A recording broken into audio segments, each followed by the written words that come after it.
when are you ready to retire? Okay, and it's a huge question, especially with the aging of America, baby boomers retiring.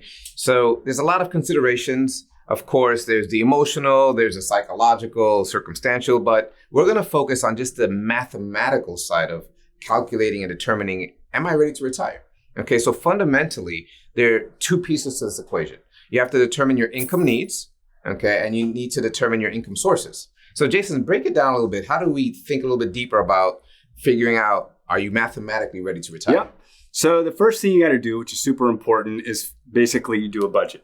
And I know everyone doesn't like budgets, but you have to do a budget because you have to figure out what your living expenses are. And that's one of the main things we have to solve for as financial planners is what are living expenses. So, you take your housing, your cell phone, your transportation, all the budget line items, and you calculate that up. And you figure out what your monthly spend is, and then you multiply that by 12 to get your annual amount of living expenses.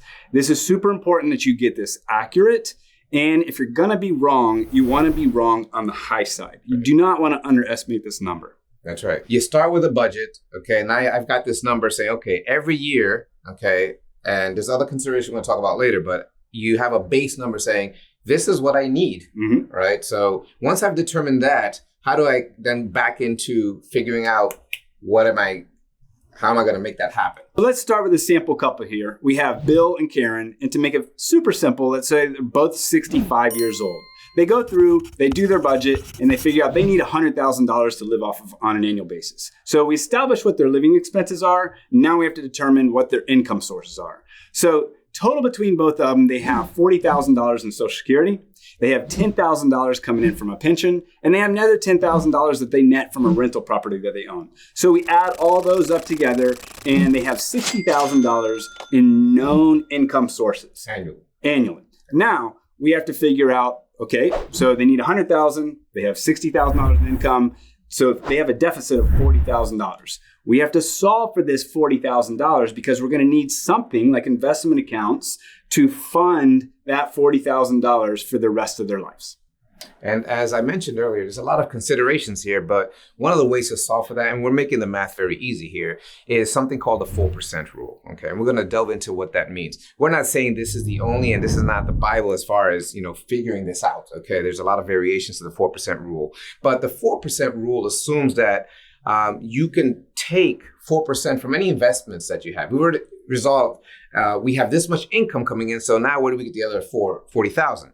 So if you can get 4% from something else, okay, then that should resolve if you have enough money, okay? So let's say you have investments, okay, and they're growing at a hypothetical 7%. Again, there's no specific investments we're talking about here, just using numbers to make math easy. So if it's growing at 7 and you're withdrawing 4%, okay, then hypothetically, your investments will never deplete, okay? And let's say you have to, one of the considerations is also inflation, okay? Inflation, we historically use a number of 3%. I know at the filming of this video, it's a little higher than that, but let's say, keeping math simple, well, that works out well into the numbers. 3% inflation, 4% withdrawal, 7% return. Hypothetically, your portfolio should never go down. So if you have $1 million invested, again, keeping the number simple, and you need 4%, that works out well into saying, well, that's $40,000, which would technically fulfill, at least on a gross basis, what this couple needs to supplement the $60,000 they already have coming in. That's right. So a very simple rule is you take that deficit number of $40,000 and you divide it by 4%. Okay, $40,000 divided by 4% happens to be $1 million. Right. So if they have $1 million saved up in investments, then they're ready to retire. Perfect. But if not, and they don't, what do, Paul? There's a couple options. Well, you have to consider a few things. So if you don't have enough in a bucket or in a few buckets saved up, okay, you can one, delay retirement, so retire later to allow your money to keep growing and maybe you're still working and not depleting the investments as quickly. And by doing that, you're working longer, okay? So you can determine, well, my $100,000, I may have to adjust that, okay, and maybe live off of less. So figure out if that's possible, or, that you can realize and make that happen, okay.